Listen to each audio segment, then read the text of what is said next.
Hello, isang magandang araw po sa inyo mga pards. Ayan po yung aking shop. Ayan marami po tayong tanggap mga pards. Ayan, maraming salamat sa patuloy niyong pagsuporta at sa aking mga kagawaan. Ayan. Ngayon mga pards, meron po tayong tatalakayin mga pards. Tungkol sa ating mga nire-repair. Tulad ng ating mga nire-repair na electric fan. Ayan. Halimbawa, magre-repair po tayo ng electric fan or magpapa-repair po kayo ng isang electric fan mga pards. Siyempre, yung iba nagdadalawang isip kung ipapa-repair pa or i-junk shop na. Kasi katulad dito, ayan, medyo may kalumaan na. So ayan po yung takip niyan. Ayan, nakaganyan po yan.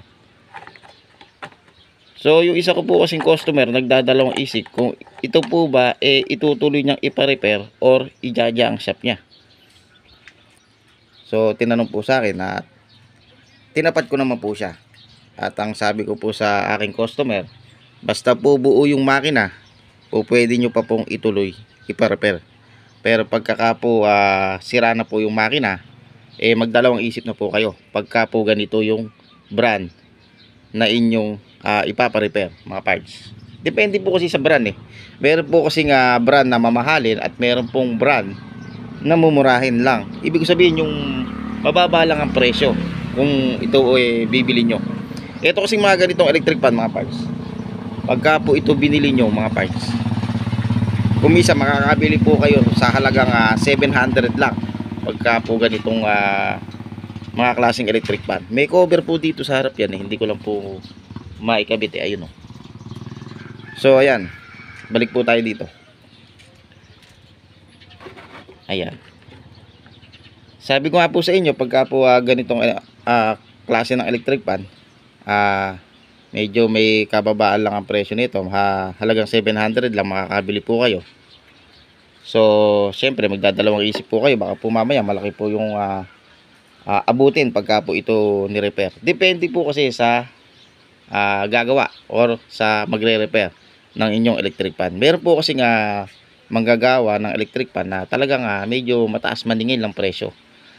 Tayo po kasi ganito po kasi pagka po kayo halimbawa isa po kayong nagre-repair ng electric fan, pagka po ganitong brand, wag nyo na pong tataasan ng presyo pagka po may nagpa-repair sa inyong customer. Huwag niyo na pong taasan ng presyo pagka po ang halaga lang po ng electric fan niya 700 lang ang pagkakabili niya. Pagka po ganito, halimbawa buo po yung makina niya, ayan, buo po yung makina, sira po yung gearbox, sira yung capacitor, sira yung shafting, bushing, so wala itong yung kanyang fan cap, sira din. So wala pong problema yan mga parts. Tayo po kasi ang diskarte po natin, ayan, nakakakuha po tayo sa mga junk shop ng mga electric fan na talagang nabibili po natin ng mababang presyo lamang.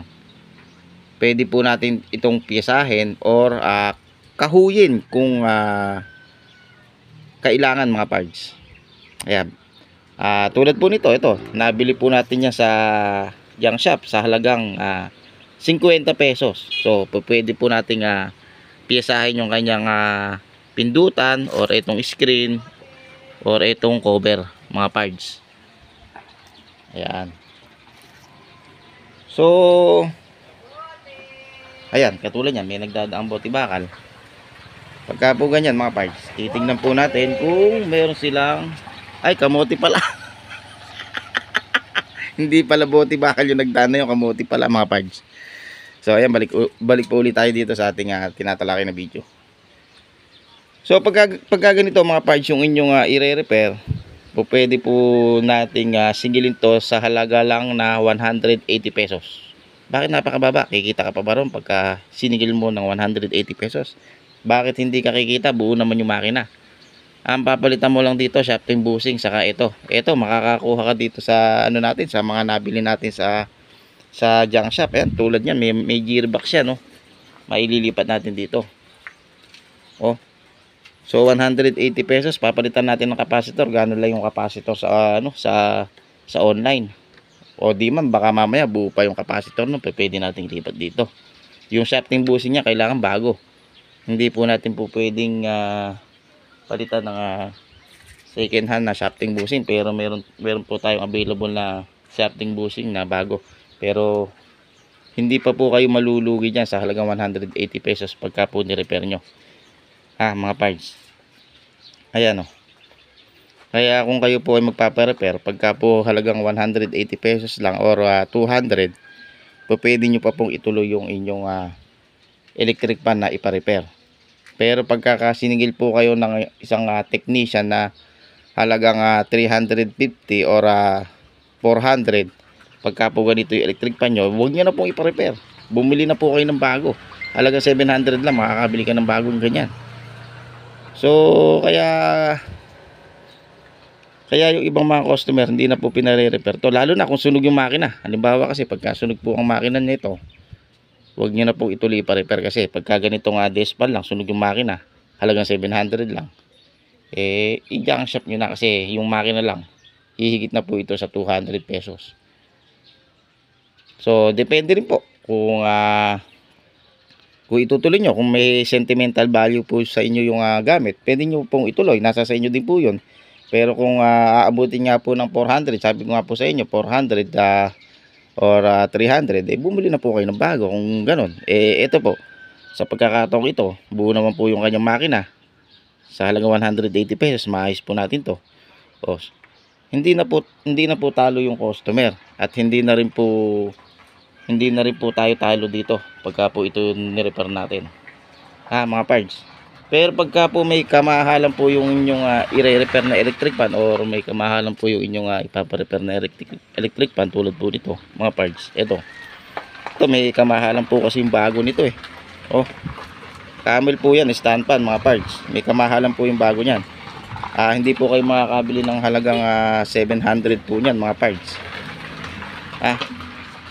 Ihigit po sa 1,000 yan mga parts pagka po bumili po kayo niyan. Kaya kung halimbawang magre-repair po kayo nito, pwede nyo pong taasan nyo po yung presyo nya. Ito mga parts, ito i-re-repair ko to. Ang naging problema nito, yung kanyang makina sunog na. Pumayag po yung may-ari na ito ipa-repair sa halagang 580 pesos. So ayan, 580 pesos, under na yung kanyang electric pan mga parts. So ang pagkakabili niya po dito, ang sabi niya sa akin may 1,000 daw. So sa halagang 580 pesos, sabi ko sa kanya, papalitan natin ng bagong makina, bagong rewind. Nire-rewind natin, tanso pa yung ating ikakabit na windings mga parts.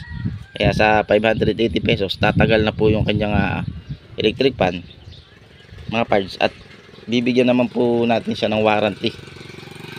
Hindi naman po agad-agad masisira yung ating mga nire-repair, para hindi po nadadala yung ating mga customer.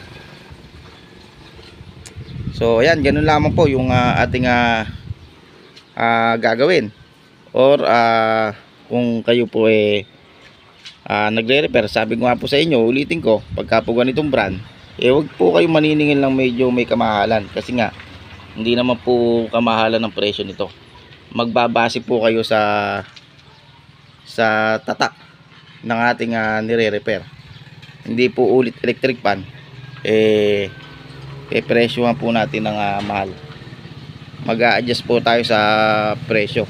At kung kayo po magpapa-repair mga parts, ganun po yung gagawin nyo, yung mga diskarte na talagang abot kaya yung presyo na ibibigay sa inyo.